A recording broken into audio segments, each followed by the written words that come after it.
Doutor Sobreira, eu gostaria inicialmente de registrar a minha grande satisfação de tê-lo aqui hoje, por várias razões, mas uma delas é porque, apesar da convivência que nós tivemos, do conhecimento de sua família, da minha amiga Alexandrina, eu não sabia desses fatos que tinham ocorrido com o senhor durante o golpe militar.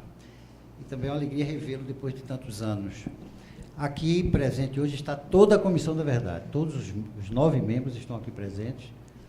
Estão aqui na mesa apenas o secretário Henrique Mariano e eu e Fernando participamos dessa relatoria, que estamos tratando também relatoria da questão do Judiciário, do Ministério Público, da repressão, como ela funcionava, como ela agia. E uma das preocupações nossa, e eu acho que o seu caso é muito emblemático, como eles agiam. A gente tem essa preocupação porque há fatos que não são do conhecimento público. Muitas vezes se fala de que houve exageros cometidos por subalternos, mas a gente tem encontrado muitos exemplos de que não foram ações praticadas por subalternos, foram uma forma de atuação que partia do comando. Eu vou dar só um exemplo. Nós tivemos um caso, estamos examinando um dos casos de um preso que foi preso, torturado, assassinado, seu corpo foi jogado, Ezequias, jogado num lago em Escada.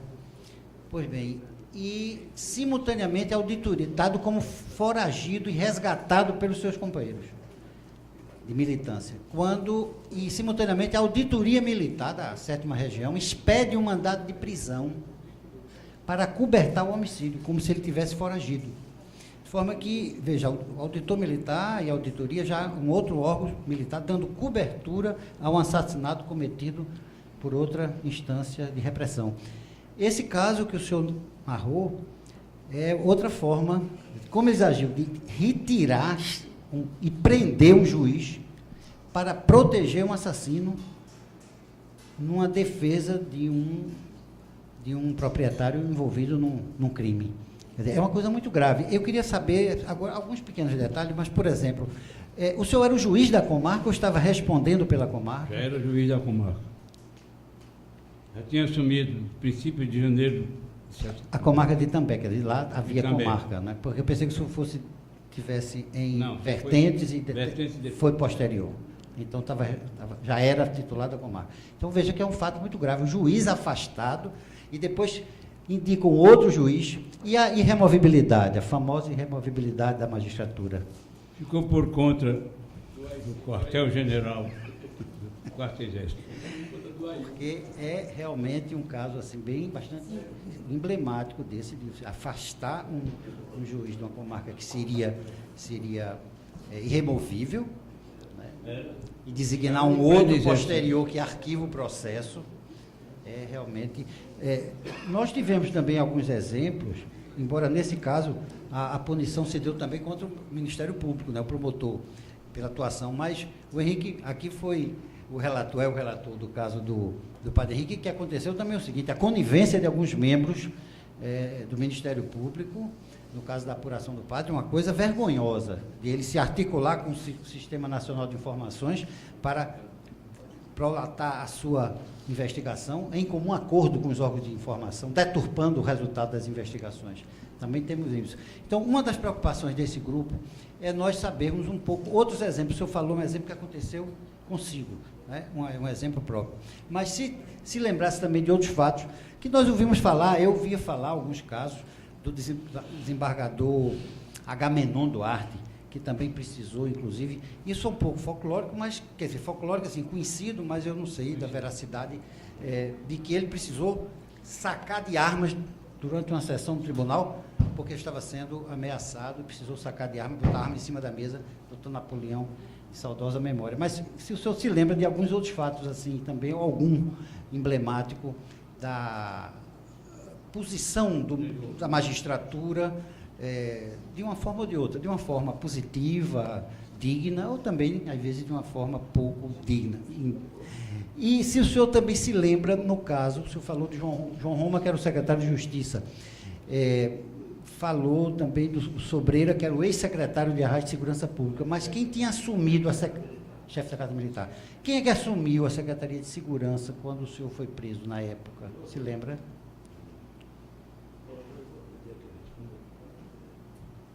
O secretário de Segurança era o coronel Ivan Rui. Era poderoso chefe. Quanto a outros fatos, além do caso da China do Oriente, tentaram desmoralizar um juiz, Agamenon Duarte Lima. Irreverente, mas dizia a verdade. Mandaram, segundo consta, fato público notório, um oficial convidá-lo para comparecer ao quarto-exército. Ele puxou o revólver em cima da mesa. Disse, não venha só, venha mais alguém me buscar. A essa altura, o presidente do tribunal, me recordo quem era, Augusto Dutra, havia uma passagem de comando do quarto-exército, quando ele soube, o Duque soube da história, serviu de intermediário para que não houvesse uma coisa pior entre Agamenon e o Índio. E conseguiu aplainar, mas houve esse fato. De Agamenon. O microfone. Só uma pergunta. Esse fato que ocorreu com o doutor Agamenon tinha também a ver com essa questão não, eu digo do conflito da chacina, não. Teve a ver com essa questão também. Agamenon falava de modo geral. Tudo que era errado. Há outro fato, que é a influência das Forças Armadas consta. Rememorando os fatos. Fale mais no microfone, doutor. Havia, naquela época, uma vaga de desembargador com merecimento. O tribunal já havia escolhido, talvez, um nome que merecia ser, pelos seus conhecimentos, pela sua moral. Entretanto, consta que em um salão de beleza, a esposa ou familiares de um juiz que figuraria na lista tríplice era conhecida de uma filha, ou nora, de Golbery da Costa e Silva. Golbery, aliás. Então, essa cidadã pediu à filha de Golbery. Ele telefona para o presidente, o governador do estado, e foi escolhido na lista tríplice um nome que jamais se esperava. A pedido de quem? Simplesmente, esse juiz, numa atitude revoltante, logo depois pediu a aposentadoria.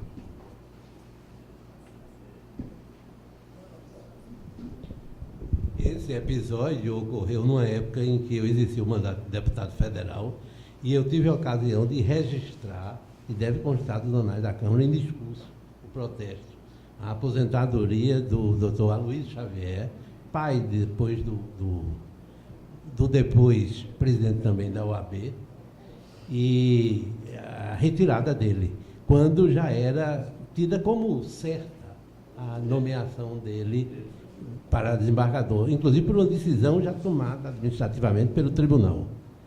E esse fato tornou-se público. E, evidentemente, uma série de outros se repetiram. É porque a memória, depois de 40 anos, a memória da gente, às vezes, não guarda. Mas esses fatos se repetiram. E quem, na época, exerceu a advocacia também sentiu como essa presença se fazia sentir, essa presença das Forças Armadas, dos militares e dos seus, vamos dizer, aliados na área econômica, que tinham uma influência grande na decisão de processos. Doutor Sobreira, particularmente ao Ministério Público de Pernambuco, a despeito do senhor ter sido do Poder Judiciário, da magistratura, mas nós temos aqui fortes evidências e comprovações, objetivamente falando, do comprometimento, né, da subserviência do Ministério Público perante os órgãos de repressão, notadamente junto ao Sistema Nacional de Informação, o SNI. Nós temos uma das relatorias aqui que nós instruímos, referente ao caso do padre Antônio Henrique, que é um caso muito conhecido, e observamos que, naquela oportunidade, quando o Ministério Público ofereceu as alegações finais, aquelas alegações finais que excluiu, né, os verdadeiros responsáveis pelo assassinato do padre Antônio Henrique, findando apenas pela pronúncia de um dos acusados, Rogério Matos. Eu gostaria de saber se o senhor conheceu o promotor chamado José Ivens Peixoto, ou se o senhor conheceu, e se o senhor conheceu também um integrante do Ministério Público do Estado, mas que exerceu a função em comissão de delegado de polícia, doutor Bartolomeu Gibson. Nunca tive aproximação. Zé Ivens, se não me engano, foi promotor no interior. Era uma figura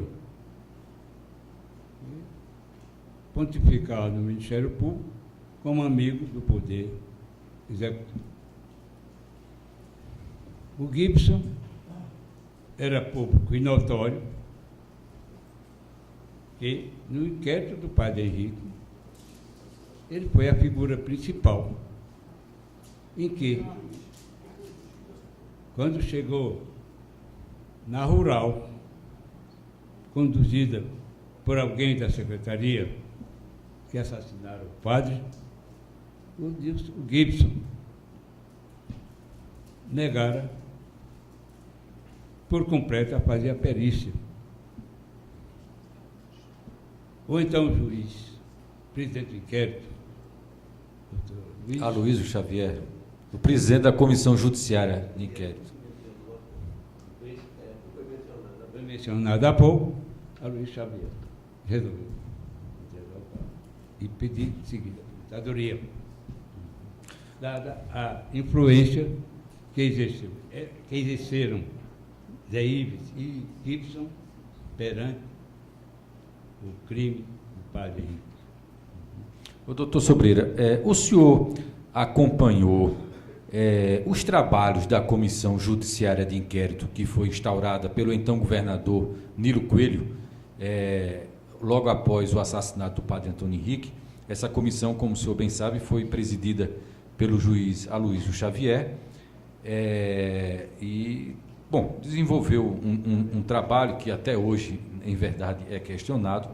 Mas o senhor teve conhecimento do trabalho que esta comissão realizou, do relatório final que foi apresentado ao povo pernambucano? Eu lhe confesso, não tenho muita lembrança sobre o fato. Sei que a conclusão do inquérito não agradou aos poderes da época e houve a renúncia de Aloysio e o inquérito passou brancas nuvens.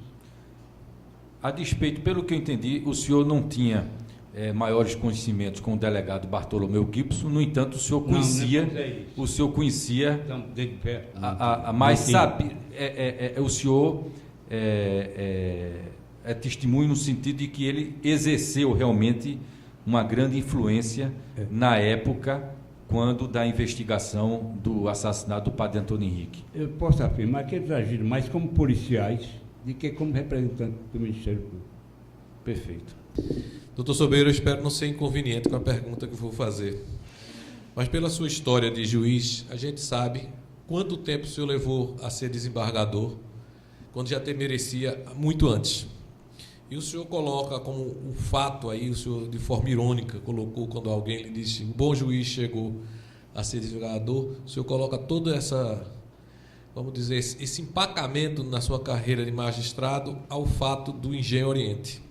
Então, para mim, seria fundamental, se o senhor puder dizer, se o senhor achar que não é inconveniente, quem foi o juiz que lhe substituiu e o senhor se podia discorrer sobre a carreira de magistrado desse juiz. Sou na vara de família, militei por 20 anos. O juiz, que era muitas vezes agradecido pelas partes, como certa vez chegou uma senhora me agradecendo, eu não conhecia. Ela então disse: o senhor me fez 2 grandes favores. Digo, eu? Um juiz. Um quando me casou e outro quando me divorciou. Era a minha função de juiz. 20 anos. Era o bom juiz. Entretanto, a amizade de alguns membros, sempre tive com todos, do egrégio tribunal. Certa vez, não fui eu, jamais bati na porta de um desembargador para pedir um voto. Essa pessoa perguntou a um dos magistrados, mandões do egrégio, por que fulano não é promovido? Ele riu-se e disse: as consequências. Pude interpretar o quê? As consequências, talvez, de uma ferida que ficou marcada em 1964. Pode ter sido. Porque outra coisa não podiam me acusar. Também não digo que fosse um juiz exemplar para ser desembargador. Talvez não tivesse mérito.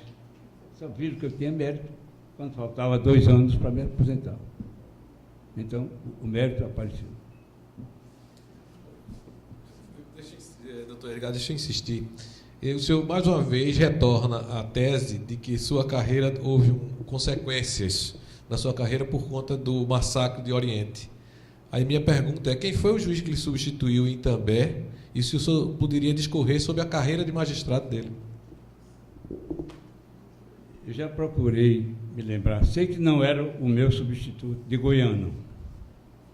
Que o meu primeiro substituto legal seria o Gilberto Gondim. Não fui ele. Foi um juiz cujo nome eu me recordo, Murilo, tirado de uma comarca, não sei de onde, designado para presidir o inquérito.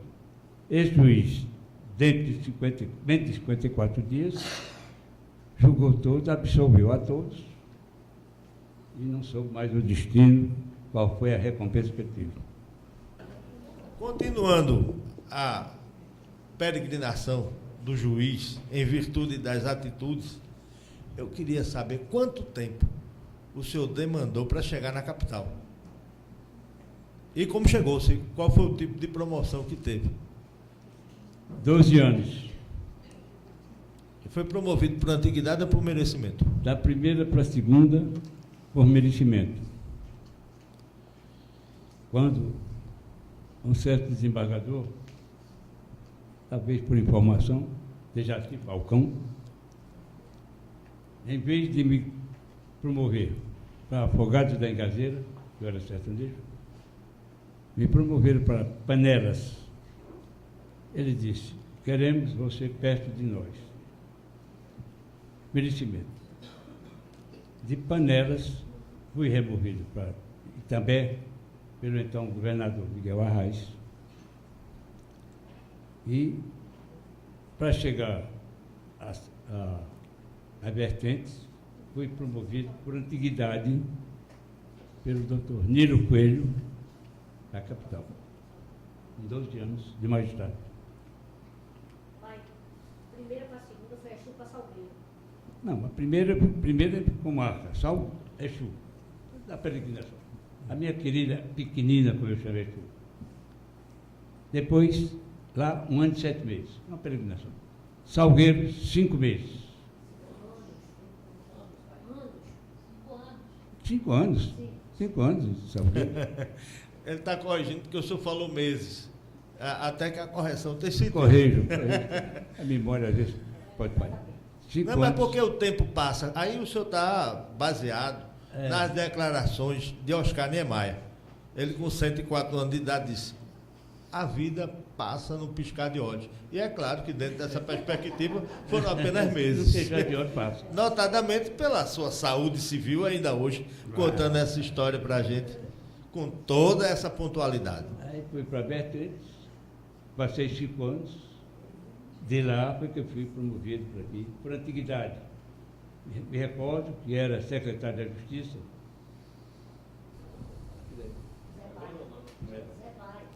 Não. Evandro? Evandro Onofre. Evandro me dava ele me chamou. Fez uma relação e disse: você seria promovido? Digo, não é comigo. Aí botou meu nome. Entre os nomes, eu mandava para o doutor Nilo Coelho. E entre esses nomes, Nilo Coelho me botou, já o último, por antiguidade, aqui para Recife. Quer dizer que até por antiguidade a preterição manteve-se, de certa forma. Podia ser pior. Até, pelo jeito, até isso aconteceu. Se tivesse ainda no regime de exceção, né? Talvez eu já lhe conheci na capital. Já estava na capital. Já lhe conheci. Nós éramos já. Portanto, foi a minha peregrinação foi essa. Cheguei aqui para a antiguidade depois de 12 anos de magistrado. Muito obrigado, doutor. De nada. Eu fico muito feliz com a sua presença aqui, doutor Edgar. O senhor foi um homem de referência o tempo todo, mesmo durante a ditadura, depois da ditadura. O senhor foi uma pessoa onde os pobres mortais que estão fora da justiça ou fora, digamos, dos apoios políticos, tinham uma confiança no senhor, não é? Sabia que o senhor era um dos poucos magistrados que exercia a justiça quando lhe era dada essa possibilidade. Eu teria uma pergunta, é uma pergunta mais geral, mas que vai nos ajudar muito. Não é pessoal, é uma coisa mais, nem pontual, uma coisa mais geral. Gostaria de ouvir o senhor, assim, uma pequena análise sobre qual foi o papel da justiça durante a ditadura em Pernambuco. É muito difícil, por exemplo, quando se faz um regime de exceção, vai se contar com a justiça. Como foi isso? Como se deu isso? O que o senhor sabe sobre isso? Como se deram as alianças? Os militares falavam com os juízes, falavam com os políticos levavam os magistrados. Como era essa relação que se colocou entre ditadores militares, a justiça e a sociedade civil? Neste ponto, a época em que convivi mais de perto com os poderes mais constituídos, desembargadores, procuradores, senti o poder do judiciário de pé, porém castrado.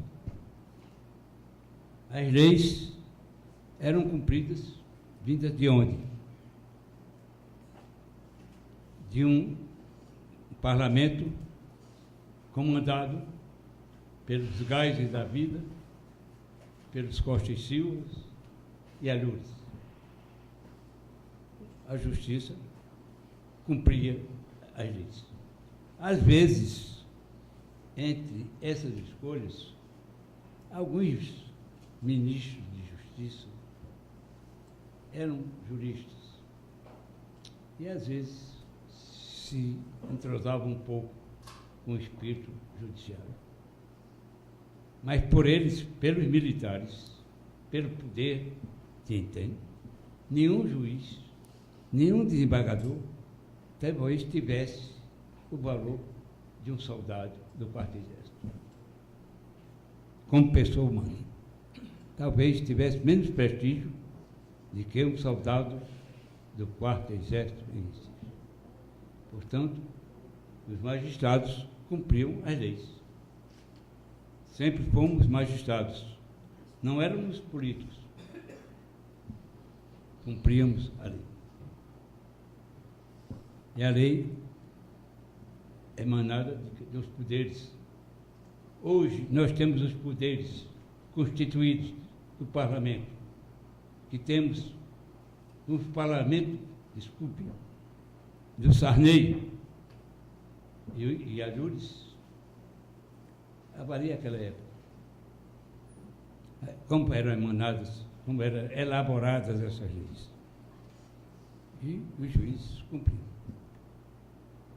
Portanto, havia entre os juízes alguma reunião assim de juízes mais, digamos assim, juízes mais conscientes do problema que estavam enfrentando? Vocês se reuniam, os senhores se reuniam em alguma casa, em algum lugar, isoladamente, para discutir alguma questão? não é do meu conhecimento. Não. Pelo menos era cada macaco no seu galho. Certo.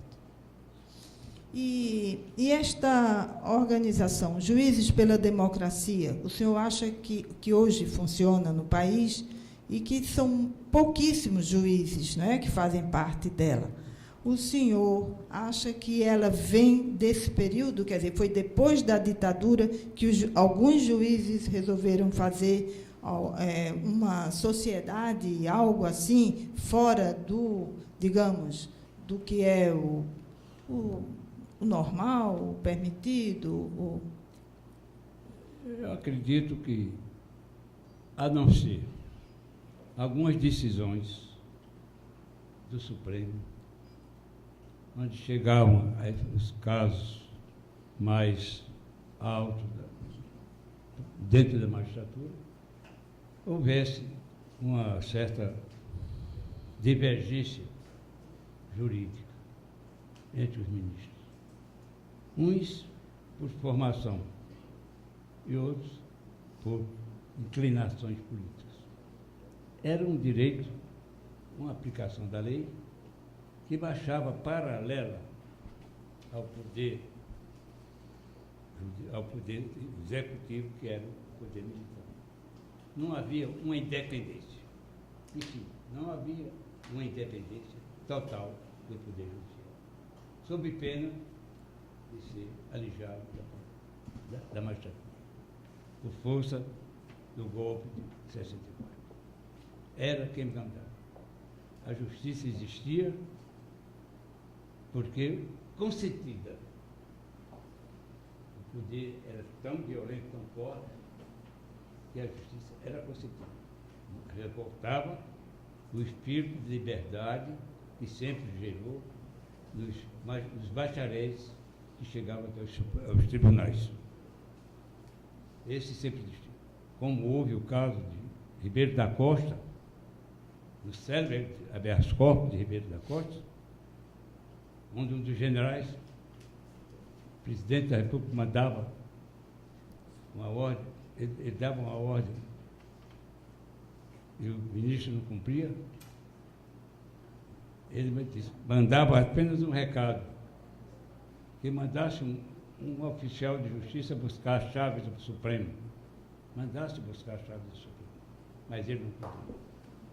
Ele cumpria a ordem de habeas corpus. Havia homens ainda daquele tipo, que não se dobravam. Um tipo aqui, um Agamenon, apesar do seu gênio violento, meio violento, mas era um homem independente. E muitos outros ficavam calados. Conto um fato, às vezes, logo depois que eu já estava no exercício, o desembargador Ribeiro do Vale, a quem eu tinha sido aluno dele em pesquisa, ele não estava na época, depois encontrou-se comigo e me pediu o depoimento da minha prisão. Por quê?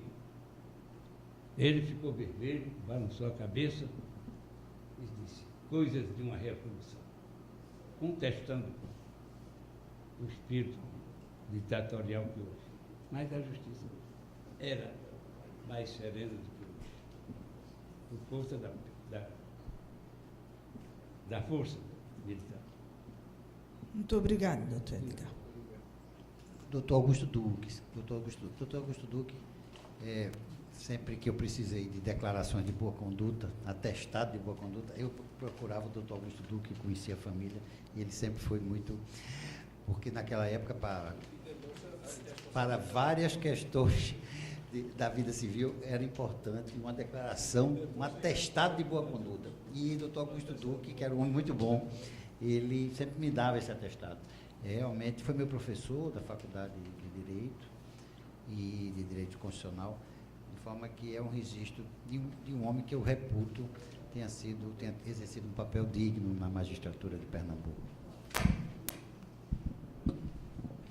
Antes de concluir, eu vou registrar a presença e facultar a palavra, se ele dela quiser fazer uso, ao doutor Petrúcio Granja, que é diretor de aposentados da AMEP. Estou aqui representando a diretoria dos aposentados da AMEP, Associação do Estado de Pernambuco. Eu sou um pouco mais jovem do que Edgar, porque eu tenho 71. Eu me recordo que uma vez me encontrei lá naquela sede do imperador da AMEP, no Fórum Parabatista, com o juiz José Lopes de Oliveira. Ele me disse, como é, Zé Lopes, como é que está a sua promoção para o merecimento para desembargador? Ele disse, está certa, já comprei o terno de posse. E no dia seguinte ele não foi promovido e se aposentou. Você tem alguma consideração, recebe? Como foi que se processou essa mudança? Era então o governador, o nobre senador Marco Maciel. Se tem alguma explicação a dar, porque foi que comprou o terno de posse, havia a promessa de ser promovido, e no final foi o saudoso Cladamete de Miranda. É somente isso aí. O fato, que eu já citei, não quis citar nomes. A esposa desse juiz era amiga de uma nora de Goberi, em Boa Viagem, e então, a ordem que veio, se o governador era Marco Maciel, não me recordo, veio a ordem de Goberi para promover o juiz Cláudio Américo de Miranda, a quem reputo mesmo uma nomeação assim, um meu amigo, um grande juiz, forte, mas consta que a nomeação dele partiu de uma ordem de Goberi ao governador do Estado. E então, o juiz José Lopes de Oliveira, jurista, a quem tinha livros publicados, foi preterido. Foi preterido. E ele só teve um gesto. Pediu também a aposentadoria. Esse é um dos fatos em que o poder militar exerceu dentro do judiciário. Conte. Sem contar naquele que eu já me referi, quando, na época de Agamenon, foi preciso que o presidente do tribunal, Augusto Duque, fosse ao quarto exército e aplainasse os anos. Né? A minha fala vai muito em cima do que Socorro Ferraz já colocou, quando ela chamou atenção sobre essa participação da sociedade civil através da justiça, né, do Ministério Público, dos advogados, e também de outras pessoas que desenvolviam outras atividades e que, sem dúvida, contribuíram, né, para se forjar, inclusive, versões oficiais, né, a propósito de assassinatos que ocorreram de vários militantes na época. Então, nesse sentido, depois de ouvir o depoimento do senhor, realmente é fundamental reafirmar, né, realçar condutas como a sua, né? Quer dizer, um homem digno, um homem decente, que não se curvou diante dessa violência. Como o senhor bem relatou, as consequências vinham nas diversas atividades profissionais, né? No entanto, o senhor foi um homem digno, um homem decente, que não se deixou, né, curvar diante dessa violência. Como o Roberto falou aqui também, doutor Augusto Duque, que eu também conheci, também pai de um grande amigo meu, Plínio Duque, também foi outro homem, né? Mas é importante também a gente dizer que vários outros, né, não tiveram essa dignidade, né? Quando a gente apanha os processos de vários presos, e eu me lembro de um aqui, eu posso até fazer uma referência, né, do próprio atentado de Cândido Pinto, onde a gente vê que o papel do Ministério Público, né, não foi tão louvável assim, né? Quer dizer, ele dificultou, ele ofereceu elementos, né, para encobrir essa verdade, né? Então, realmente, o papel, a comissão, cada vez que examina os casos, a gente verifica isso. O papel, por exemplo, de muitos médicos, né, forjando laudos, né, para afirmar suicídios que, na verdade, foram homicídios, né? Recentemente, a comissão conseguiu, na Justiça, né, a retificação do atestado de óbito de Ordijas de Carvalho. Ordijas foi brutalmente espancado, né, e terminou no hospital e foi dado como causa-mortes para ele uma embolia pulmonar. Então, a comissão, a partir dos depoimentos de testemunhas, né, verificou que, na verdade, a embolia pulmonar, vamos dizer, foi consequência do trucidamento que ele sofreu. Teve todos os seus órgãos internos rompidos, né? Uma barbárie, né? Então, nesse sentido, é que eu queria dizer da minha satisfação, né, ao integrar a comissão, de ouvir depoimentos como do senhor, né, que é, sem dúvida, um atestado, uma afirmação de que é possível, sim, né, as pessoas se comportarem com dignidade, enfrentarem o arbítrio, enfrentarem a repressão, né, e saírem vitoriosos, né, no sentido maior da história. Acredito que o depoimento que nós ouvimos e as intervenções feitas permitem que se tenha uma ideia do que ocorreu nesse país durante os 21 anos de ditadura militar. Eu tive a oportunidade, como advogado e depois como deputado federal, de presenciar, inclusive, fatos que me fizeram deixar, por exemplo, o próprio Supremo Tribunal Federal, em determinado momento, envergonhado. Assisti o julgamento do habeas corpus requerido, aliás, por um nosso companheiro da comissão, mas que se desligou para assumir um cargo que era incompatível, o habeas corpus em favor do padre Vitor Miracapilo, denegado o pedido por unanimidade pelo Supremo Tribunal Federal. E recordo que, na maioria dos votos, se dizia: se a lei é ruim, a culpa não é nossa, a culpa é do legislativo. A lei que estava sendo aplicada era o Estatuto dos Estrangeiros, pouco antes aprovado, por decurso de prazo, que no julgamento pelo Congresso Nacional foi rejeitado, a proposta do governo, do Executivo, foi rejeitado contra menos de 10 votos.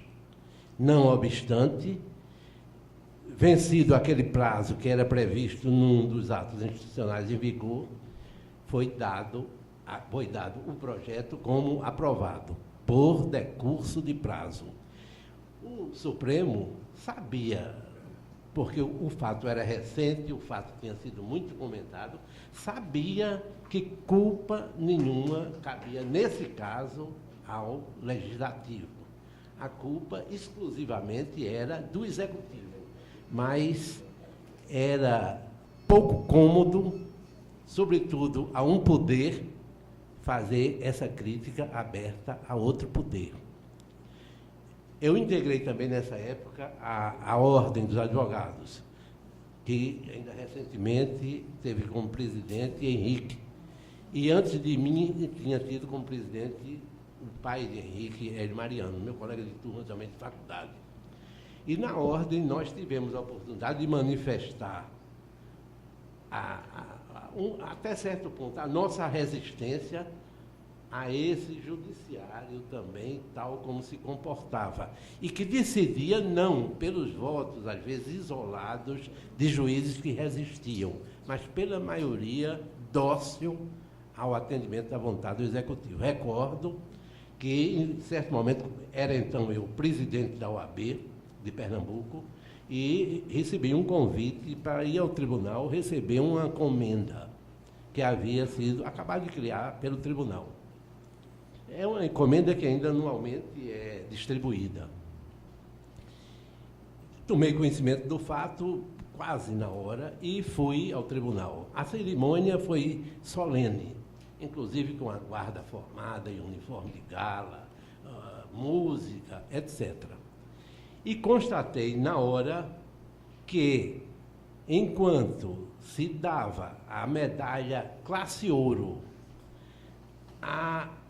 até estabelecimentos bancários, a OAB tinha sido dada uma medalha de prata. Quem veio me entregar na hora, porque o presidente, à época, que tinha sido contemporâneo nosso também de faculdade, quem me veio entregar a medalha e colocar foi o desembargador Augusto Duque, de quem se falou há pouco. Eu me dava com ele, era advogado, ele tinha ingressado no tribunal no 5º dos advogados, e eu disse a ele, Duque, olha, não precisa, não, me dê a medalha, e fiquei com a medalha na mão, naquela caixinha que era entregue. Não cheguei a usar, com aquela comenda, aquela coisa toda. E saí dali já para convocar uma reunião do Conselho da Ordem e fazer uma proposta. E propus ao Conselho da Ordem que nós recusássemos o recebimento dessa medalha. E, por unanimidade, o Conselho da OAB recusou o recebimento dessa medalha dada pelo tribunal. A distribuição dos agraciados, lamentavelmente, refletia esse espírito que agora, aqui a pouco, nós acabamos de ouvir, também denunciado mais uma vez por um dos juízes, um dos magistrados que ali resistiu. Não me arrependo do que fiz. Não quisemos dar uma divulgação maior a esse ato, porque entendemos, isso, nesse sentido também foi a decisão do Conselho, entendemos que não devia ser o Judiciário o destinatário maior da nossa revolta, e sim o Executivo. Mas deixamos claro que nós não nos associávamos àquele tipo de decisão, onde, de um lado, pesava a intimidação do Poder Executivo, e dentro do Poder Executivo, nós todos sabemos, do regime militar, e, de outro, também a bajulação, deformando a segurança, a certeza dos julgamentos pelos quais a sociedade ansiava. Foi muito importante esse depoimento. E, repito, aqueles que viveram aqueles momentos podem dimensionar o que significou a resistência de juízes, promotores e advogados também, que, dentro do funcionamento da justiça, do emaranhado de leis que eram feitas hoje para permitir a violência de amanhã, dentro desse quadro, contribuíram para que a sociedade avançasse e o país, enfim, se libertasse de um regime que lhe foi imposto e que seguramente a maioria do povo não aceitava. Quero agradecer ao Dr. Edgar Sobreira o depoimento e a oportunidade que nos deu de ouvir e recapitular fatos dessa ordem. Quero agradecer a presença de todos os familiares e de todos, e dizer que nós da comissão, com as dificuldades naturais de quem está investigando fatos, 40 anos depois, quase 50 de alguns, fatos que há tanto tempo ocorreram. E, inclusive, manuseando arquivos que foram também mexidos, porque todos sabemos que o período de transição no Brasil foi diferente da transição ocorrida em outros países aqui do continente. Mas pode ficar certa a sociedade de que nós estamos fazendo o que está ao nosso alcance para que a verdade, afinal, venha à luz. E não continue sendo ensinada às novas gerações uma versão que não era verdadeira de inúmeros fatos, como essa comissão já tem constatado em relação a alguns. Muito obrigado a todos e está encerrada a sessão.